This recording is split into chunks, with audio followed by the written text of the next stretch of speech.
Je m'appelle Khaled Hassan, j'ai 42 ans et je suis né à Alep, en Syrie, une ville riche en histoire et aux rues vibrantes.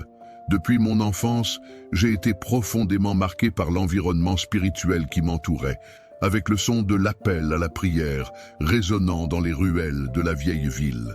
L'islam a toujours été le pilier central de ma vie. J'ai grandi en tant qu'aîné d'une famille musulmane dévouée, où mon père, un érudit du Coran, m'a transmis un profond respect pour les enseignements du prophète Muhammad. Dès mon jeune âge, je me suis plongé dans l'étude du Coran et, à l'âge de 20 ans, je dirigeais déjà les prières à la mosquée locale de Lo, ce qui était une grande fierté pour ma famille. Cependant, la paix que nous vivions chez nous a été perturbée par l'aggravation de la guerre en Syrie. Au fil des années, le chaos a envahi notre terre natale et en 2016, après avoir perdu beaucoup de mes proches à cause de la violence, j'ai pris la décision difficile de quitter mon pays avec ma femme et mes jeunes enfants. Nous avons fui vers le Royaume-Uni à la recherche de sécurité et d'une nouvelle chance de recommencer. Nous installer à Birmingham a été un défi, car tout était nouveau, de la langue au climat froid. Cependant, ma foi est restée le fondement qui me soutenait dans les moments d'adversité. C'est alors que je suis devenu imam d'une petite mosquée où je me suis mis à guider d'autres immigrés qui, comme moi, avaient été forcés de laisser derrière eux leur maison et leur vie. Mes journées étaient consacrées à l'enseignement, à la direction des prières et à l'aide à ceux qui, comme moi, luttaient pour s'adapter à leur nouvelle réalité. Je me voyais comme un pilier de foi et de certitude, enseignant à mes fidèles que l'islam était le véritable chemin vers le salut, une vérité en laquelle je croyais profondément.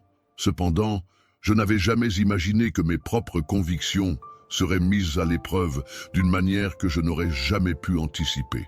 Une nuit froide et pluvieuse à Birmingham, après avoir dirigé la prière du soir à la mosquée, je retournais chez moi. La pluie rendait les rues glissantes et la visibilité était limitée. Mon esprit était concentré sur le sermon que j'avais préparé pour le vendredi suivant, pensant à la manière dont je pourrais inspirer ma congrégation à approfondir leur foi. Mais, soudainement, alors que je conduisais dans une rue animée, une voiture est arrivée à grande vitesse en sens inverse. Avant que je ne puisse réagir, le véhicule a perdu le contrôle et a percuté de plein fouet le mien. L'impact fut dévastateur et mon corps fut projeté violemment en avant, plongeant tout dans l'obscurité. Lorsque je repris un léger sens de conscience, je pus entendre des voix étouffées et sentir une douleur aiguë envahir mon corps. Les ambulanciers travaillaient rapidement pour me retirer des débris et l'un d'eux dit « Il est dans un état critique, nous devons l'amener à l'hôpital immédiatement ». Dans l'ambulance, je perdais et retrouvais conscience, sentant ma vie s'échapper, mais je m'accrochais aux mots de la Shahada, les répétant dans mon cœur « Il n'y a de Dieu qu'Allah et Mohammed est son messager ». À notre arrivée à l'hôpital, mon état était grave. J'ai été immédiatement emmené en réanimation et ma famille a été informée que mes chances de survie étaient minimes. J'avais de multiples fractures, des hémorragies internes et une grave blessure à la tête. Le bruit des machines autour de moi et les tubes qui m'aidaient à respirer étaient tout ce que j'entendais. Au fil des jours, mon état ne s'améliorait pas et les médecins ont dit à ma femme que la seule chose qu'ils pouvaient faire était d'attendre et de prier. Mon corps était pratiquement sans vie sur le lit d'hôpital, mais quelque chose d'extraordinaire se passait à l'intérieur de moi, quelque chose que je n'avais jamais pu imaginer. Une nuit, tandis que ma famille priait à mes côtés, je sentis mon esprit se séparer de mon corps. C'était comme si je flottais au-dessus de la chambre, observant ma propre forme sans vie, entourée des machines.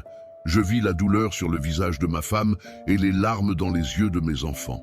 Je voulais pouvoir leur parler, leur dire que j'étais encore là, mais je ne pouvais pas.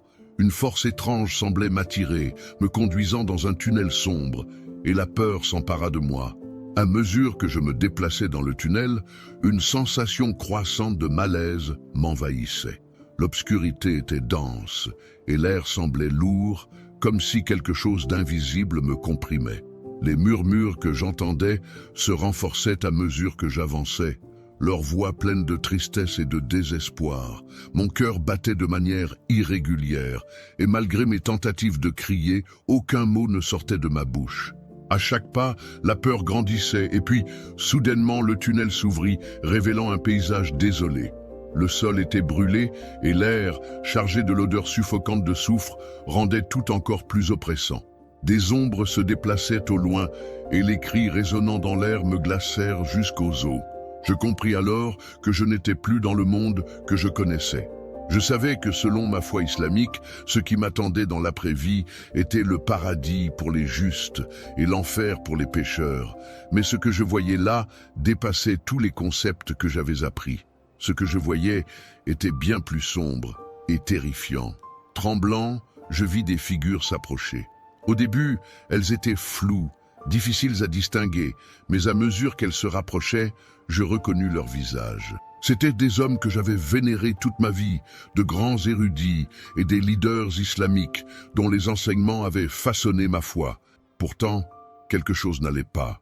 Leurs visages étaient tordus par l'agonie, et il semblait qu'ils étaient pris dans une douleur sans fin. L'un d'eux fit un pas en avant, et sa voix tremblante coupa le silence. « Khaled, dit-il, tu dois écouter attentivement. Nous sommes ici pour te donner un avertissement. » J'étais choqué et perplexe. Un avertissement sur quoi? Pourquoi êtes-vous ici dans ce lieu de tourment? Vous, homme de grande foi? L'érudit baissa la tête, visiblement honteux. Nous nous étions trompés, dit-il, la voix remplie de regret. Nous avons suivi des enseignements qui nous ont aveuglés à la vérité. Nous pensions que nos actions et rituels suffiraient pour notre salut, mais nous nous étions trompés. Il n'y a qu'un seul chemin pour le salut, et ce n'est pas celui que nous prêchions. Avant que je ne puisse poser davantage de questions, une nouvelle figure apparut devant moi. Cette fois, il y avait une sensation de quelque chose de profond et divin, mêlé à une immense tristesse. C'était le prophète Muhammad. Sa présence était incomparable, grandiose, mais en même temps marquée par une profonde douleur.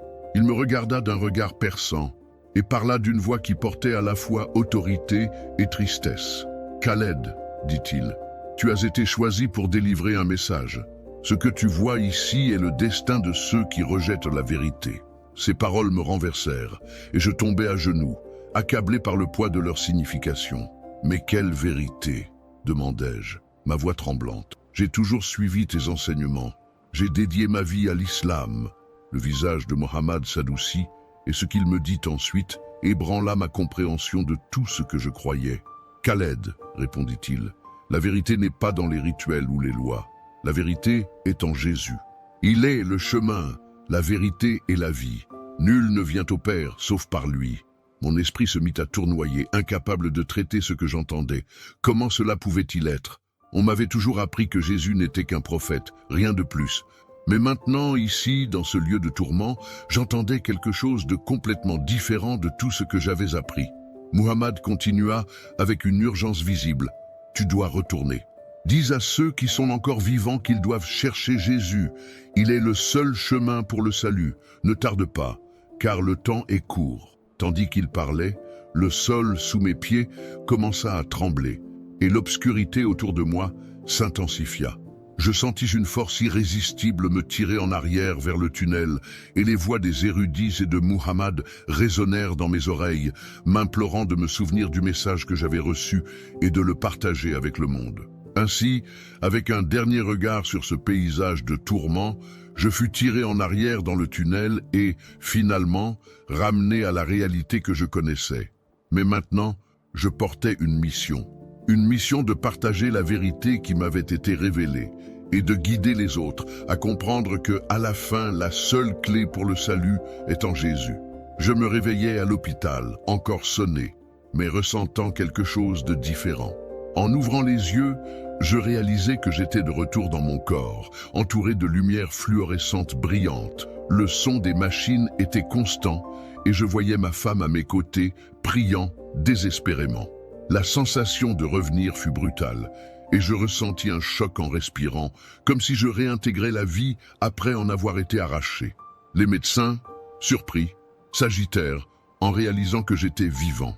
Mais le plus important, le plus profond, c'était que j'étais de retour avec un message qui allait tout changer. À mesure que les jours passaient à l'hôpital, mon esprit n'arrivait pas à se reposer. Mon corps était encore faible, et les moments de réflexion me disaient que j'étais testé d'une manière que je n'aurais jamais imaginée. Je me sentais plus léger, mais aussi plus accablé, comme si je portais une vérité trop lourde pour être ignorée. Les images de l'obscurité, de la souffrance et des visages des érudits que j'avais tant vénérés me hantaient, ceux qui, comme moi, croyaient que le salut résidait dans les rituels et les lois, mais qui étaient maintenant condamnés, souffrant de ne pas avoir vu la vérité. La voix de Muhammad résonnait encore dans mon esprit, claire et ferme. Jésus est le seul chemin vers le salut. Comment cela pouvait-il être? J'ai toujours cru que la vérité résidait dans l'islam, que l'obéissance à Dieu venait par la prière, le jeûne, les bonnes actions. Alors, qu'était ce message qui m'avait été donné et comment pouvais-je le changer? Je savais que ma famille, ma femme, mes enfants croyaient comme moi. Comment pourrais-je leur demander de se détourner de tout ce qu'ils avaient appris? Ils avaient été élevés avec les mêmes enseignements, respectant les mêmes traditions que moi, vénérant l'islam. L'idée de les confronter à la vérité que je connaissais maintenant semblait impossible. Mais le poids de ce que j'avais vu, la clarté qui m'avait été donnée, était trop lourd pour être ignoré. Je ne pouvais pas garder cette vérité pour moi. Je devais la partager, même si je devais le faire seul. De retour chez moi, je passais des jours plongé dans la prière, réfléchissant profondément. Je lus à nouveau le Coran, essayant de trouver quelque chose qui confirmerait la vision que j'avais eue. J'espérais, d'une manière ou d'une autre, trouver un signe qui alignerait ce que j'avais vécu avec ce que j'avais toujours cru. Mais au lieu de trouver du réconfort, je trouvais encore plus de confusion.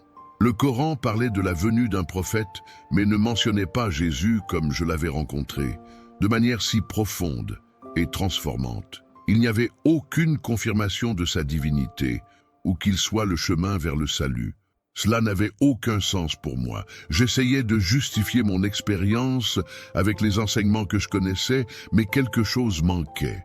Dans un moment de désespoir, après des nuits interminables de lecture et de réflexion, je tombais à genoux, suppliant Dieu.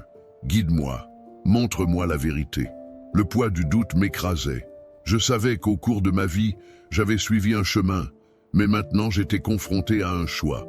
Soit j'avais eu tort tout ce temps, soit j'avais trouvé quelque chose qui défiait tout ce que je savais. C'est alors qu'au milieu du silence de la nuit, une voix douce et pleine de paix parla en moi. Ce n'était pas audible, mais résonnait profondément en mon être. « Cherche Jésus ». Les larmes commencèrent à couler sur mon visage, et je me demandais si cela pouvait vraiment être aussi simple. Le salut pouvait-il vraiment être trouvé en Jésus? Mais le doute persistait. Je me demandais si j'étais trompé, si c'était un test. Les semaines suivantes furent marquées par l'angoisse et la prière. Je passais des heures et encore des heures à chercher des réponses, à lire sur Jésus, ses paroles, ses miracles. Au fur et à mesure que je m'approfondissais, la vérité commença à se révéler plus clairement. Je n'étais pas devant un simple prophète. Jésus était plus que cela. Il était le Fils de Dieu, le Messie, le Sauveur, et c'est là que ma vie changea pour toujours. Je savais que mon voyage ne faisait que commencer, mais je savais aussi que les défis seraient nombreux. La réponse des gens à mon message variait considérablement. Certains étaient curieux, d'autres hostiles, et beaucoup ne voulaient tout simplement pas écouter. Ma propre communauté, la mosquée que j'avais un jour appelée chez moi, me regardait désormais avec des yeux pleins de méfiance. Mais même face au rejet et à la peur, je ressentais une paix profonde, comme si j'étais guidé par une force supérieure, quelque chose qui me poussait à continuer. Jésus, la vérité que j'avais trouvée dans mon expérience, m'avait transformé d'une manière que je ne pouvais pas complètement expliquer, mais que je savais être réelle. À chaque conversation, à chaque témoignage, ma foi se renforçait. Je passais des heures à étudier les Écritures, me plongeant dans la vie de Jésus, essayant de comprendre plus profondément son amour, ses enseignements et sa mission. Je sentais que ma mission n'était pas seulement de partager ce que je savais, mais aussi de vivre cela, de refléter dans ma vie la vérité que je portais désormais. Je savais que cela signifiait suivre l'exemple du Christ, vivre avec amour, compassion et avec un but clair, conduire les autres à connaître la vérité qu'ils m'avaient révélée. Le rejet n'a pas été facile à gérer. Souvent, je me suis retrouvé seul, ressentant la douleur de la perte d'amis et de membres de ma famille qui ne pouvaient pas comprendre ma transformation. Je ne voulais pas être vu comme un traître, mais comme quelqu'un qui avait trouvé la véritable lumière. J'ai été défié dans ma propre compréhension, dans ma propre identité, mais chaque jour qui passait, il devenait de plus en plus évident que ma mission n'était pas seulement la mienne, mais quelque chose de divin. Je n'étais plus le Khaled d'avant, le leader musulman, mais le Khaled appelé à annoncer l'Évangile. Les semaines passèrent, et avec elles, la réponse de ma communauté fut mitigée. Certains commencèrent à écouter plus attentivement, à questionner, à réfléchir, peut-être même à envisager que peut-être j'avais trouvé quelque chose qu'ils ne voyaient pas encore. D'autres se sont éloignés, condamnant mon choix, disant que je trahissais mes racines, ma culture et ma foi originelle. Mais le poids de la vérité, l'amour de Jésus me soutenait. Et je savais que peu importe ce que les autres pensaient, mon appel était plus fort que n'importe quelle opposition. La vérité que je partageais n'était pas la mienne, c'était quelque chose qui m'avait été donné, quelque chose que je ne pouvais pas nier. Les mois se sont transformés en un cycle constant de défis et de petites victoires. À chaque personne qui écoutait mon histoire et commençait à comprendre, à chaque âme qui, d'une manière ou d'une autre, était touchée par le message de Jésus, je sentais que le royaume de Dieu grandissait dans ma vie, même dans les adversités. Je devenais plus fort, plus convaincu, sachant que j'accomplissais la mission qui m'avait été confiée. Et ainsi, avec un courage renouvelé, je continuais à partager ce message, sachant qu'à chaque pas, Jésus était avec moi, me guidant vers le but plus grand qu'il avait réservé pour ma vie. À chaque défi, ma foi se renforçait, mais la douleur du rejet était difficile à supporter. J'ai été marqué comme quelqu'un qui avait trahi sa culture, ses racines, son identité. La douleur était plus profonde, car il ne s'agissait pas seulement de la perte d'amis et de membres de la famille, mais aussi de ma propre position au sein de la communauté dans laquelle j'avais grandi. Je n'étais plus seulement Khaled, l'imam respecté, mais l'homme qui avait osé dire que l'islam n'était pas le seul chemin vers Dieu. Et la réponse de beaucoup fut cruelle. Mais au milieu de l'hostilité, je ressentais une force qui ne venait pas de moi. C'était la certitude que le message que je partageais n'était pas le mien, mais quelque chose de divin. La peur, le doute, la colère, tout cela étaient des obstacles que je savais que je devais affronter. Mais ma mission était claire. Partager la vérité sur Jésus, le seul chemin vers le salut. Alors que je marchais dans les rues, visitais des maisons et parlais à ceux qui voulaient écouter, la réaction était généralement la même, le rejet. Beaucoup voyaient mes paroles comme une menace pour leur foi et leur identité, quelque chose qu'ils devaient combattre. Mais je savais que l'Évangile n'est pas quelque chose qui peut être arrêté. Il est puissant et réel, et j'avais été choisi pour être un messager de cette vérité. Les rencontres avec ceux qui me voyaient comme un traître étaient fréquentes. L'un des moments les plus difficiles fut lorsque j'ai été confronté à ces deux hommes dans la rue. La peur était présente, bien sûr. Ils voulaient me faire taire, me faire fermer ma bouche. Mais à ce moment-là, quelque chose à l'intérieur de moi s'est renforcé. Peu importe ce qui m'arriverait, je savais que la vérité que je partageais ne pouvait pas être effacée. Je me suis rappelé les paroles de Jésus dans Matthieu 10, 28. « Ne craignez pas ceux qui tuent le corps, mais ne peuvent tuer l'âme. » Ce verset résonna dans mon esprit alors que je faisais face à l'opposition. Ma vie maintenant ne se résumait plus à moi ou à ma sécurité, mais à accomplir le but que Dieu m'avait donné. Je devais dire la vérité, quel qu'en soit le prix. À mesure que les jours passaient, le combat intérieur entre la peur et la certitude de mon appel continuait. Je ressentais le poids du rejet de tous autour de moi, mais je vivais aussi une paix intérieure venant du fait que je suivais le chemin que Dieu avait tracé pour moi. Je savais que ce que j'avais trouvé était réel. C'était la seule vérité qui pouvait apporter une véritable paix et un salut. Et puis, avec le temps, j'ai commencé à voir de petits changements.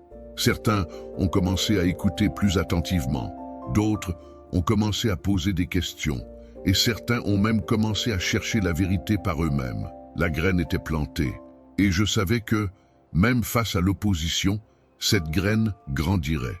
Ce n'était pas ma force ou mon éloquence qui faisait la différence, mais la vérité de Jésus qui avait le pouvoir de transformer les cœurs. Le combat n'était pas seulement dehors de moi, mais aussi à l'intérieur de moi. Chaque jour était une lutte, mais je savais qu'en fin de compte, Jésus avait gagné. Il était la vérité, le seul chemin, et j'étais prêt à suivre ce chemin, coûte que coûte. Les jours s'étiraient, et la lutte devenait de plus en plus difficile à chaque pas. Chaque rencontre semblait être un test pour ma foi, un défi pour ma conviction. Le rejet auquel je faisais face n'était pas seulement des paroles, mais des gestes et des attitudes, des amis qui s'éloignaient, des regards remplis de jugement, des portes qui se fermaient. Je me demandais souvent si je faisais ce qu'il fallait, si cette vérité valait vraiment le prix que je payais. Mais même dans les moments de doute, il y avait quelque chose en moi qui ne me permettait pas d'abandonner. Je savais que ce n'était pas moi qui menais ce combat. C'était Dieu qui m'appelait à témoigner de son Fils. Chaque parole que je partageais, chaque conversation que j'avais, était une occasion de semer une graine de vérité. Je ne pouvais pas contrôler la réaction des gens, mais je savais que j'accomplissais la mission pour laquelle j'avais été appelé. Et plus important encore, je savais que je n'étais pas seul. L'Esprit Saint était avec moi, guidant, renforçant et soutenant ma foi, même lorsque les circonstances tentaient de me faire chanceler.